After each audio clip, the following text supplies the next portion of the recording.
What's going on, investors, and welcome to another episode of the Everything Real Estate Investing Show with Sean Pan. Today, I have a special guest, which is my lovely, no longer fiance, but now wife, Sharon Sung. So Sharon, for those of you guys who don't know, is a real estate investor, entrepreneur. She's also a very popular content creator. She has an Instagram, TikTok, and YouTube channel that are way more popular than mine. Nah. And so today we're going to talk a little bit about our life journeys and some of the different things that we're going to do, as well as talk about what's going to happen with the new channels going forward as well. So the first thing that we could talk about is, besides getting married, is the fact that we're actually going to be moving to Texas very soon. We're very excited to do that because we didn't even plan about moving until just a few months ago, where we went to FinCon, we were hanging out in Austin, Texas. We thought, let's actually move here and do some business. So why don't you tell our listeners a little bit about why we chose Texas, why we're actually moving instead of just doing business there. Yeah, I mean, that whole talk started a while ago, I think, maybe a couple years ago, about we wanted to possibly move and we didn't really know where. We were thinking Vegas or Texas or probably other places as well. Nashville I feel too, right? Yeah, we're just, considering that idea. I feel like when we visited our Moldy House project, which we'll probably talk about later, we were discussing maybe we could move. We were thinking Austin or Dallas, and Dallas just has less strict short-term rental laws, and we're thinking about getting into that space. There's also a lot of real estate opportunity. We saw a lot of projects out there that seemed distressed, like we could fix up these different homes, possibly flip homes or keep as rentals. I think Dallas is a growing market. Also, Austin, I feel like, is very competitive, very similar to the Bay Area, where it'd be really hard to get a winning offer. That's why we were like, maybe we shouldn't move here. We could live a big life in Dallas and have a good time there. Also, we're young, so we can experience it for a couple years and then come back. So that's kind of the mindset behind it, and I'm pretty excited for it.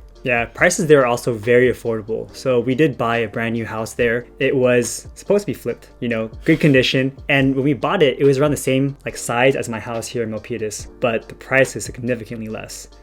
All in, we ended up buying it for just $270,000, which is ridiculous. That's half the price of a condo here in the Bay Area. That's what most people save up for a down payment. Mm-hmm. And we were able to get 95% financing on that. Now, there's a little bit of some hair to it, the property appraised a little bit lower. So we only got 95% of the appraised value. But because the property appraised lower, we actually got a $10,000 discount. So originally we had it for $280K, and because it appraised low, we got it for $270K. So, for us, we were like, okay, we can afford it. It's centrally located, 10 minutes from the downtown area, close to a Costco, Target, and Chinese areas, so we can get good food. So I think we're pretty excited to move. Yeah, I'm pretty happy with the location, but when we moved in for a couple nights, you were getting a little upset. Yeah, so you might see this in a future video when we finally do move there, but this is a very interesting property. So it's clearly a flip, right? The person who bought this property before us bought it a few months ago. They tried to renovate the property to make it look nice, sell in the market for a higher price. But they just put all the nice things on the property, but didn't install it correctly. So it's a nice shower, but they didn't do the plumbing right. It's nice tiles, but they didn't put the grout on right. So you have all these weird marks. When they left, they didn't clean the place. So there's all this dirt. And I'm like, if you're trying to sell this property for top dollar, wouldn't you want to take care of these things? And because the property isn't really up to good standards, we're not super picky or particular, but these things are fundamentally wrong. Where you have the hot and cold water supply lines swapped on the shower. You have hot water going into the toilet bowl. It's okay, I don't feel safe in this house a little bit, right? So we do have to go in there and do some work, and we'll figure that out. So over the next few weeks or months, this will all be taken care of. But the property itself is in a good location, so we're happy for that. I'm happy with it. I mean, it looks actually pretty nice. It's just when you get a little bit closer up, you're like, there's things that could be fixed. And yeah. I feel like you are more particular about it. I was happy to be there, so I think I'm pretty excited. We're moving in a couple weeks, so it's gonna be exciting. Yeah, and I mean, at least it is in livable condition, right? So yeah, that's at least okay. It's livable. Now let's talk about doing deals in Dallas. What are our strategies? How are we going to go start approaching that? What are we going to be doing there? Well, I think in the beginning, we'll probably network a lot. So we're probably going to go to a lot of meetups, try to meet other investors, agents, different lenders as well. We're going to try to build up our contacts and then start looking at deals. We're probably going to do some cash out refinances to get some money out so that we can invest in more deals. I think our goal for this upcoming year is just 5+ units so that we can get our number to 30. So we'll see how that goes. But I think another thing that's interesting is buying a bigger multifamily complex or doing short-term rentals. So there's just a lot of different things that we're interested in, a lot of different strategies, also flipping and wholesaling, so more active real estate as well. So a lot to look forward to. So do you envision that we're going to do the whole direct mail campaign thing and cold calling and all that stuff too? Or what do you think is going to be our main strat going forward? Well, I think that we should possibly build a team for that, or hire someone to do that. And I think that that's part of our goals for next year, at least for me, is to hire more people for content as well, but also for real estate. If we can find someone who can work on commission basis or something like that and work on getting good deals that we actually invest in, I think that could be a great, it's also great for content as well. You guys could watch us and see our journey. I think that you guys really like seeing when we actually, do the real estate and watch every step of the way. I think it seems really interesting to you guys. So I want to try to do more and more strategies so that you guys can see what's going on and what it looks like every day for a real estate investor. So yeah, I feel the same way. I think we actually have a huge advantage in that our social media platforms are actually pretty good. And so that builds instant credibility when it comes to talking to realtors who, if you're a brand new investor, you have no background in real estate, a realtor who's seasoned in the area might look at you like, I don't know if I want to waste my time with this person, but we're out there, we do have a presence, so that builds instant credibility. Whereas when I've tried doing the whole direct mail cold calling, personally, I wasn't very good at it. I even got a lead a couple weeks ago, but I wasn't able to really follow up with it. So I'm thinking the same thing. If we were to do direct mail cold calling, it probably wouldn't be us personally doing it, but we would have to have a team that supports our efforts in that realm. Yeah, so I think that's probably what we're going to do going forward. Probably just rely on agents for the most part for our first few deals. And then, of course, like you said, we have access to capital because a lot of the properties that we owned over time have appreciated significantly. And so now we have access to that capital via a cash out refinance. We are doing that multi-house project, which we're going to talk about in a little bit, that will be worth a lot of money in the very near future. And you're going to be the one getting the loan for it. So when we do that, we'll get all of our money back out and then some. And then we have all these other properties in Georgia and Florida that we can do a commercial cash out refinance for as well. So basically going to have access to a couple $100,000 basically to start doing more deals. Yeah. Double couple, right? Double a lot. couple, yeah. So, that's going to be interesting, just having liquid capital to do more deals with. So let's transition into the MultiHome itself. So do you want to give a little bit of background of our MultiHome project to those listeners who may have not followed our story? Yeah, so we found this project on a Facebook group. You found it. Yeah, okay. I found this random deal on a Facebook group. It looked completely moldy in the house, and I was, when we first saw it, we didn't think it was that bad. We were like, okay, it's not too bad. But then as we looked closer, it ended up being the entire house, black mold. We got a bunch of quotes that were varying a lot, right? So it ended up being more than we expected, but we basically got it at $120,000, expecting $75,000 in renovations. But actually, the more I think about it, it's actually going to be pretty close to that number. So we did a good job in vetting the right people for the mold remediation, for the renovations. We actually flew out over there to interview a bunch of different people so that we could get the right quotes, we could get the right people to, work on the project who have experience. So we ended up getting connected with really good people, in my opinion. So one of them was actually a referral from an Airbnb host, which was very lucky that we were staying at the place where the host connected us to that company. We also got connected with someone who was trying to buy the same deal, but ended up, he has his own contracting company and could help us. So we ended up working together, and he could potentially be a partner in the future for us to invest with. So that's really exciting for us. So now the ARV is probably around $350,000, I would say. It keeps going up. It keeps going up. I think when we first fixed it up, it was closer to $260 to $280, and now it's $350-ish, which is really cool. But because it's appreciating so much, we're maybe we should just hold on to this property. Well, we've always planned holding on to this one, actually. Okay, well, in the beginning, we were maybe we can flip it, but I just think we decided, hold on to it, do a cash out refi, and then just cash flow with that property. So I'm pretty excited for this. Also, it made it so that it we could take our time with the deal and renovate it right, and we can get some tenants in who can rent it for about $2,400 a month, I believe. So we'll see how that goes, and we'll keep you guys updated, but I'm pretty excited. Yeah, so when we do a cash out refinance for that one, it'll probably be conventional financing. So, long-term 30-year fixed debt, and you're the one that's going to be taking it all under your name. If we do some basic math, what do you think the LTV is going to be for this one? 70% or 75%?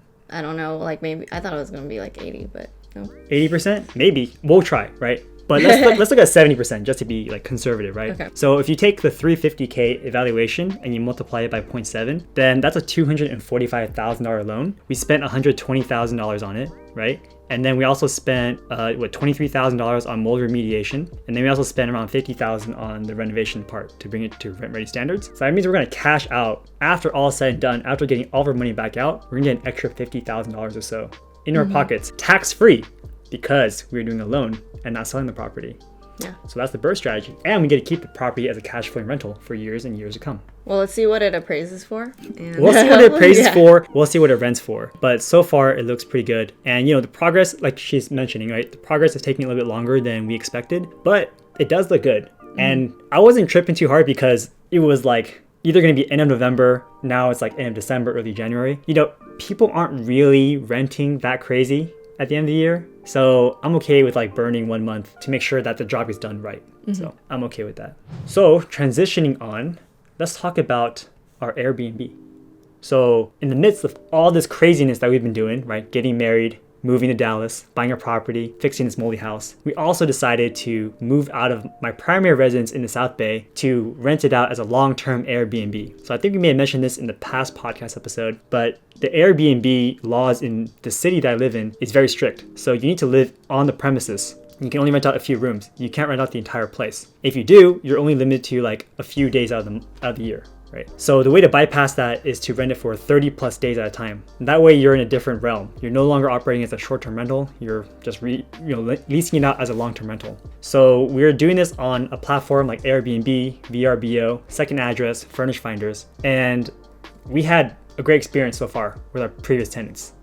I met them, super nice people. They're like Tesla interns, still in college actually. And I actually got to meet them in person because I went over there to fix the shower a little bit. And they're actually really cool people and they might even watch this video. So hey guys, if you guys are watching this video. So yeah, we had a great time. They rented out for over 50 days, right? From like early November to late December. So then now up to this point, we had no guests booking because generally speaking, winter is the hardest time to book on these platforms. And we have been getting requests, but they have been lowballing us pretty hard.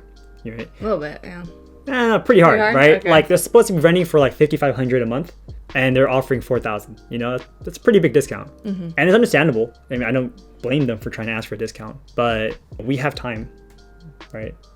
And I feel like during the winter months, we should expect some vacancy or even lowball pricing too.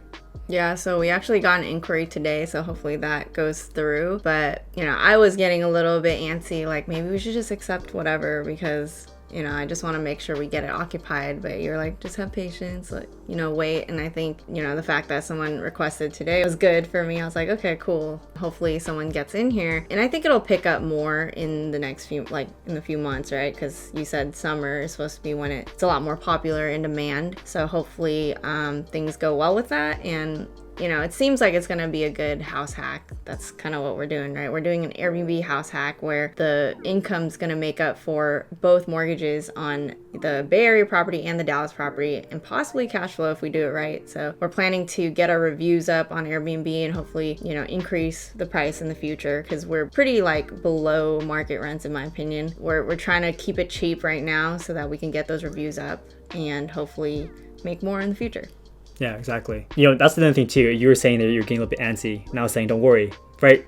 We're in the middle of the holiday season. So there's like Christmas, there's New Year's, and I don't think people are really looking forward to work. And people usually book these kind of stays at the last minute anyways. And then when they do that, that's when you can capitalize because people like would book all the cheaper places first, right? And then there's us. So we just need to like hold on and just wait, right? Because we were getting inquiries, but they were for like 2 months out. Or they'd be in the middle of the month and they're asking for such a huge discount. It's like, I understand where you're coming from. And if you're getting closer to the date and we're still not booked, sure, maybe, right? Yeah. But you're asking for like 4 weeks out. I'm like, I can wait. Yeah, it's definitely different when it's like 30 plus days. But, because if it were like a short-term rental, I'd be like, okay, whatever. Like, you know, we'll just... 1 weekend, who cares? Yeah. But in this case, it's like a huge block in the middle of our schedule. And then now no one else can block during that time. Exactly, yeah. So I'm okay with waiting for that. So this was our first turn. Those guests were amazing again. We're gonna see how my cleaner operates without us really gonna be there, because once we're in Texas, right, we're not gonna be able to supervise any of that stuff. So I'm excited to see how that plays out as well. One of the things I just remembered is we'll probably need to get AC in that house soon. Yeah, that's true. Yeah, we don't have it right now, but I think in the summer, like, we can handle it, I guess, but like other people will probably complain, so we need to get that done. Or just a fan, maybe. Maybe. Because in the Bay Area, typically people don't have ACs. Yeah, but also we probably need that security camera on the laundry room. Sorry, I'm just thinking about it right now. But Sure. So maybe add some more security cameras while we are still here, because we can do these things now. So yeah, some small things that we need to take care of. But overall, the experience was pretty good, right? They didn't really bother us for anything. So yeah, it was a good experience. We're gonna keep doing it and see how it goes. The next thing is talking about just social media in general and what we're gonna do with it. So in the past few months, personally, my social media account has gone crazy, right? I went from 0 followers on TikTok to 1.1 million followers. And you can see that over here, where I talk about how I went from 0 followers to 1 million in less than a month. Truthfully, I got super lucky with the algorithm. That's about it. Like, there's nothing really proprietary about it. I mean, there is, but it's like we just did the right things and it popped off really hard for me. Sharon has always been really successful with TikTok. She now has 500,000 followers on TikTok, which is amazing. Well, you've surpassed me, but I've surpassed her. I think it does require some, you gotta like. Yeah, you can't do the wrong stuff. Yeah, sure. Exactly. Exactly. So it's not completely luck, but at the same time, you do. Well. You know what? I lied. It's actually 100% skill, because if you have no skill, you will not pop off. Right? If you just create trash every single day. Okay, here, I take back what I said. Go back to everything you do for content creation, right? Like, I've been doing a lot. I had this podcast for 3 years. I've been doing YouTube for 2.5, right? Instagram, and even my TikTok. I tried this earlier this year. I was producing 1 video a day for 30 days straight in January and February, and I got nothing out of it. I got 200 subscribers. So you're right. It wasn't until I was truly focused and did the right things, then I had the opportunity for the algorithm to catch me. And I would say that the algorithm isn't based off of like your followers or anything like that, right? No. Whereas, YouTube and even Instagram, they deliver a lot of it to, their following, and they see that like first usually. Explore is like on the next feed type of thing. Whereas TikTok, it's like straight up algorithm. So that means your content has to be good. So if it actually pops off, it means your content is good. So thank you. It's not luck. It's not luck, yes. But well, I guess in my case, it was 1 video though that really took off. I do have another video that's like 1 million, another one's 3 million almost, but this one was almost 12 million. And that 12 million view, luckily, again, was in my niche, right? It's in real estate. It's about like finance hacks for mortgages. And because it's in the same like realm of what I'm talking about, all the followers that come through are also interested in more real estate stuff. So it's good. They're all like correlated to real estate in some way, shape, or form. Unlike some of our other friends who have created a viral video with over 1 million views, but it's not in their same niche, right? It's a funny video, whereas they talk about serious finance stuff. So they don't get a lot of followers from that. So anyways, like, I guess what I learned is that it's actually okay to not push out content on a regular basis. It's more important to focus on solid quality videos. So I mean, I took a break, right? I took a break with TikTok. Okay, yeah, but I would say consistent posting does matter, but okay, quality I think is higher on that list. Yeah. It would be probably quality than quantity, in my opinion. But if you have the combination of both, you can grow a lot faster. Of course. Yes. Yeah. So, I mean, even in my Instagram, right? So now, because I have 1.1 million on TikTok, I'm trying to push it to the other platforms, right? Like YouTube or, podcasts or Instagram. Luckily, Instagram is picking up. So right now, as of this date, I have like 38,000 on Instagram. Amazing. Which is great, right? I could finally contribute to our success together. Oh my gosh. Because right now she has like 140,000, right? I don't remember. Almost, something. right? No, more. I mean, almost 150, right? Yeah, I guess okay, close so to 150. around there, I right? don't know. So that's a lot. That's a lot of followers, and it does well for us as a couple and as a business, right? So now I can finally contribute in that sense. Well, I would say none of this is possible without you. Oh, so. thank you. we complement each other. So, okay, because of that, now, again, we have more opportunities. So like I mentioned before, we have a social media presence. So now when we talk to agents or we go to other places like in Dallas, people would take us more seriously and we can get into these rooms that we couldn't get into before. We can have conversations with people that normally wouldn't want to talk to us. So we're going to be doing that. But we're also thinking about starting other things such as like a private membership group. We don't have any of that set up yet, but just ballparking here, like what do you envision a private membership group would look like if we were to start one? That is the hard question, because I feel like we've been talking about this for a while. The thing is that like what we need to balance is we want to make sure we have enough time for other things, because we have like a lot of things going on, but we want to make sure the community has, you know, a lot of value for people, because we don't want it to just be some BS group, right? We want to make sure people benefit and want to stay in that group, but we just want to make sure that we are cognizant of like our time. So, you know, we're thinking Q&As, like Zoom calls like that, and then, you know, having a Slack channel, maybe people have access to invest with us, you know, different things, but we're still like working out the different parts of it, because like, again, like what I said, we just got to be smart with it, because if we commit to this, it's kind of hard to be like, you know what, we don't want to do this anymore, because people are paying monthly for this, you know what I mean? So we just have to make sure we can handle it. Yeah, so I guess ground rule, like one thing that we probably don't want to do is one-on-one coaching, right? Because we have been requested many times for one-on-one mentorship, one-on-one coaching. I don't really think that that's a good use of our time. And also it probably isn't the best use of their time as well, right? Well, I just think that we have a lot of content out there for everyone. So hopefully they can just, like, if anyone has a question, we can just direct them to the content, because content is great that it's scalable. Like, you know, people all across the world can like access it. Whereas when we do one-on-one, it's just one person. But, you know, who knows? Like maybe that can be a thing in the future. It's just that right now, like for me especially, I'm more introverted. It's not like easy for me. Maybe you would do it, but for me, I prefer doing the content side, keep working on like a repository of content that I can just keep directing people to.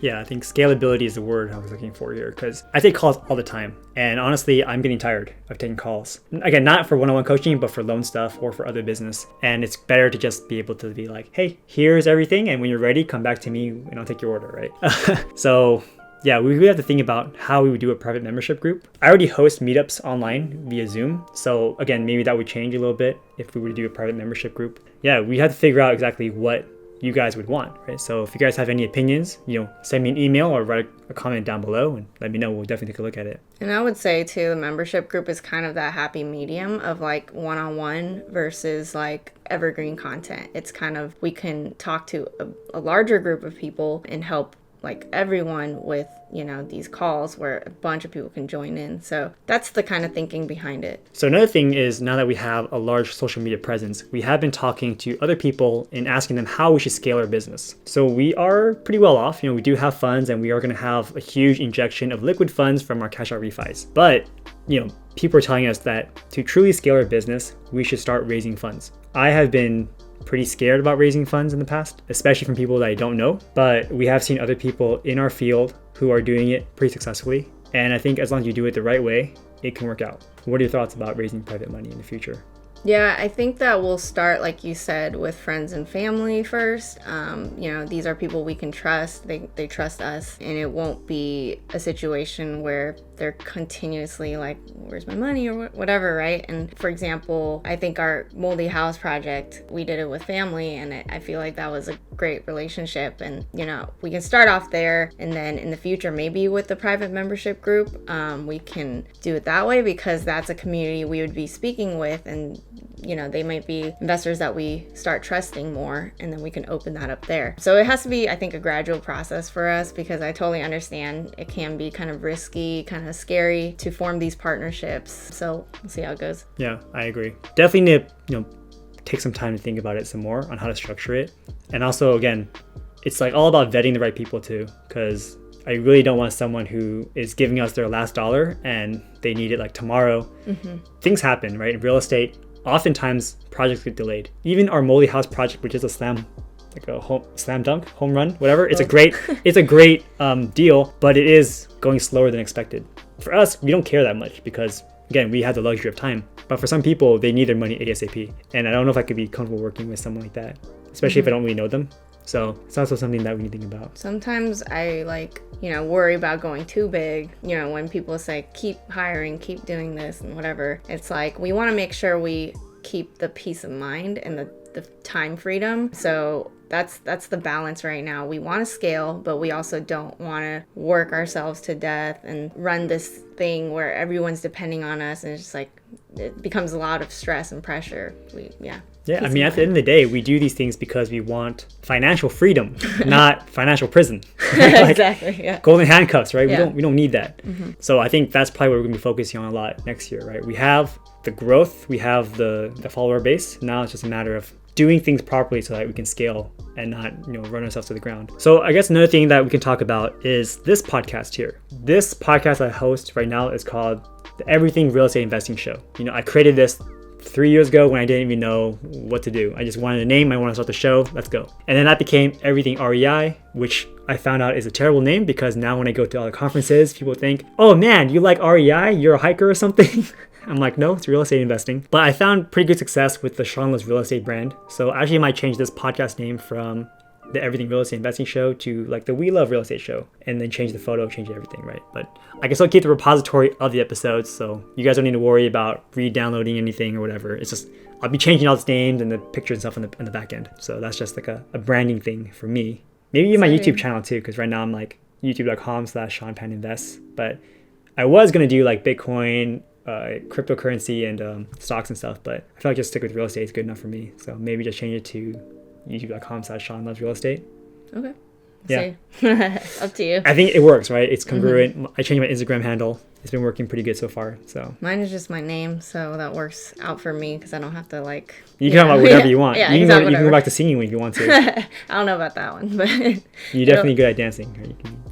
I mean, I think that with my brand, because it's so like finance related, I probably can't stray. And I do have another YouTube channel for music, so I'll probably separate. And if I do music again, it'll be on that channel. Okay. So to wrap it up, 2021 has been an incredible year for us. We relaunched Remote Realm Riches in early January. That's been a very successful product, and many people who have taken the course have actually purchased the properties. Their very first ones, they sent us all these like thank you like emails and messages. So it's very fulfilling to see that people who take your course are now doing what you help them do. It's kind of crazy to like, I didn't realize it was this year. Sometimes I like forget it's this year because it just feels like, I don't know, a long time ago. Yeah. But it's just amazing how far we've gone this year. Like we've done so much this year. So hopefully 2022 is even better. We purchased a bunch of properties out of state as well. We got this multi-house one going on. We bought this other property in Texas that we're moving into. Moved out of my house, we Airbnb'd it. Got married. We got married. There's a lot of things that happened over the last few months. So anyways, we're super excited that 2021 is going to come to a close. We are excited to move to Texas to start our new journey there and, start our life together as a married couple. All right. So I think that's about it for today's episode. So for all of you guys who have stayed this long, thank you so much. If you guys haven't already, please hit the like button and subscribe to the channel to see more videos just like this one. And if you guys haven't, please subscribe to Sharon's channel as well to get more tips on real estate investing, entrepreneurship, and living your best life. Thanks again. Happy New Year, everyone. And we'll see you next time. Take care.